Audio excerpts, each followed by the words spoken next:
Alright, y'all, so when it comes down to these Disney movies, I've been absolutely crushing it on Disney Plus, man. I have been binge watching these back to back to back, and it comes to the conclusion that I have just one thing in common that I hate about all the villains. See, what's the main thing that all Disney villains have in common? They all feel entitled to something, that they believe that they should have something and it's been robbed from them by somebody else. Whether it be money, power, influence, or status, they're gonna be willing to take it all from anybody they can get it from and not be feeling any type of way about it. But my whole thing is, y'all working so hard to do all these elaborate plans when y'all could have been not fumbled the bag. When you really look at the grand scheme of things, a lot of them do a bunch of unnecessary shit in their quest for power when they really didn't have it that bad. Like, some of them straight up be dying over titles, just a title. The whole time I be watching, I'd be like, yo, what are they on? I want you to actually take Jafar, for example, because this man is the epitome of I have privilege, but yet I want more. First of all, do you see this man's fit? Bruh out here dripping. I refuse to believe that there is a drought anywhere near this man. You very well might be looking at your phone like, yo, what is he talking about? But let me ask you this one question. Bro, if you walked into that room with no prior knowledge, who looks more like the Sultan though? Like, yo, I am not hearing it. Bro is out here certified fresh. Like, I physically cannot see Jafar struggle. Anytime he has a problem, all he gotta do is hypnotize the Sultan and he just does whatever he tells him to. So it leaves me just asking the question like, yo, why do you want to be Sultan that bad? And a lot of you are gonna say it's because of the fact that he's not really ruling over the country and he's not really controlling it as their leader. And I say he might as well have. You might as well.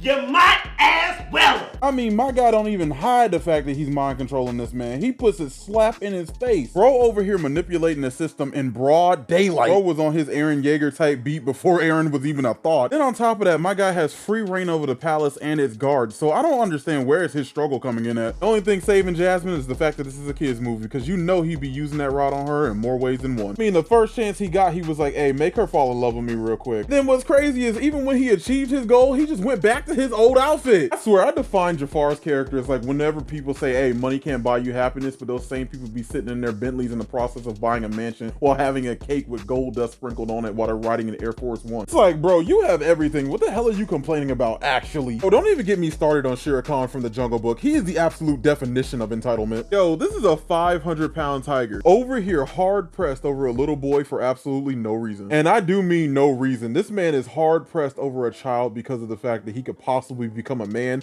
but Mowgli is raised by wolves. But then he's like, you don't get it. Humans are dangerous because they can make fire, the red flower. You don't see what they did to my eye? Shere Khan really out here trying to play victim when the only human he ever met, he pulled up on, and then the fire didn't even do nothing to help that man. Yeah, humans looking real dangerous in this scene where you're mauling his father to death. Like, Shere Khan, this whole movie has just been goofy to me. Shere Khan's motives is that he learned the stove was hot and then he blamed the stove's owner. Shere Khan literally has challenges on all sides from multiple animals, but yet he worrying about a child. I don't care what this movie says. Yo, that may be a 500-pound tiger, but that's a bear, a wolf pack, and a black panther. I don't give a damn if he's an apex predator or not. The math is not mathing, and he ain't winning this equation. Then let's keep it real here. Shere Khan is just remixed Scar. Okay, so does this sound familiar? He's a big cat with a scar over his left eye who's hunting down a cub who's being protected by the leader of the tribe that he's trying to take over. And then the area he's trying to take over has a big rock, which is a symbol of pride and peace, where all the animals gather together in mutual respect and truce under the king's rule. But then the grumpy old scarred big cat double crosses the chief and then gets into a battle with him where he ends up yeeting him off of a cliff. Then he ends up taking over the big rock now that the young cub is finally gone. Then this man is the ruler of a dank, dark, stank graveyard with hyenas in it. Then he's attacking the protagonist with an army of scavengers he just happens to rule as well. You gonna tell me that don't sound like Scar? Yeah, go ahead and drop that like button, because you know you like how I weave that together. All I'm saying, this man is too worried about Mowgli's crew when he got some real oppressors in this jungle. Bro over here worrying about a man cub when he got a Titanoboa just roaming around the jungle in the trees. Kaa is an absolute Jurassic-sized menace to the jungle, and ain't nobody talking about her. I would rather get pulled up on any day by this than ever in my life be in proximity of something like this. Believe me when I tell you, I will definitely get mauled, but that tiger can run these hands. But this shit right here is unfathomable. This is straight nightmare fuel. She can make you see your past. The devil is a lie. You think you about to kill me and then show me a repressed memory sequence in 4K HD while doing it? Bro, this is the main thing that would be on my radar if I was wandering around in the jungle. How you think Shere Khan actually had an army in the next movie? Because this man knew that he could not take the snake alone. But then you have it even worse with King Louie, who's a massive titan of an ape. Like, Shere Khan and this man only have one thing in common, and it's their obsession with fire for whatever doofy ass reason. Shere Khan is this much of a menace to early man, and they can't even handle him. What the hell does King Louie think they're gonna do against him? Boy, if I'm running and I look back and I see this nonsense, that's game over. Meet me at the crossroads and you won't be lonely. Louie knows exactly what type of ape he is, a gigantic Gigantopithecus, and you telling me this man can't create fire? Bro over here talking about he want to be like me. Be like who? I'm trying to be like you. Bro has an army of monkeys. He's the biggest animal in the jungle, and then on top of that, he can break concrete. Fire would be overkill for this man. If anything, Shere Khan is his own worst enemy, bro, because he literally got caught up being petty, even though he was the ruler of his own area this whole time. But in true Disney villain fashion, this man got slapped by gravity. But those are just some of my thoughts on how these villains be doing too much. But if you enjoyed this video, please drop a like, subscribe, and share this video up so it can help me support my channel and grow even bigger. Your boy's trying to get to 26K before his birthday this month on the 26th, so if you can, please help out. All right, folks, see you next time.